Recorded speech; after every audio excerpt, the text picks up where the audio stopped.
వేటపాలెం అనే ఒక గ్రామంలో రంగయ్య అనేటటువంటి ఒక వ్యక్తి నివసిస్తూ ఉంటాడు.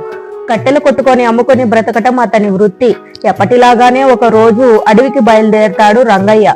మార్గం మధ్యలో అటు ఇటు పెద్ద పెద్ద చెట్లు కనిపిస్తూ ఉంటాయి రంగయ్యకు. అందులో ఒక పెద్ద చెట్టును చూసి కట్టెలు కొట్టడానికి తన చేతిలో ఉన్న గొడ్డలిని ఉపయోగిస్తాడు రంగయ్య. ఇంతలో ఆ చెట్టు నుండి ఒక పెద్ద గంభీరమైనటువంటి ఒక అరుపు వినిపిస్తుంది. ఆ చెట్టు ఉన్నట్టుండి పరమశివునిలాగా రూపాంతరం చెందుతుంది. అదంతా చూసినటువంటి రంగయ్య చాలా భయపడిపోయి మోకాళ్ళపై కూర్చొని ఏడుస్తూ ఉంటాడు, ప్రార్థిస్తూ ఉంటాడు ఆ భగవంతుణ్ణి.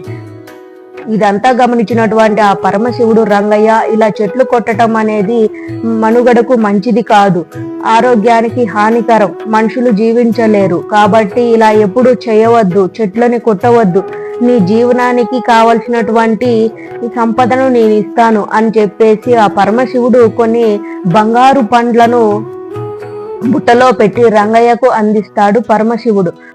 ఇదంతా చూసినటువంటి రంగయ్య శివుని కాళ్ళపై పడి ఇలా తను ఎప్పుడూ చేయనని తనని క్షమించమని ప్రాధేయపడుతూ ఉంటాడు. ఆ బంగారు పండ్లను తీసుకొని ఆనందంగా ఇంటికి వెళ్ళి తన జీవితాన్ని కొనసాగిస్తాడు రంగయ్య.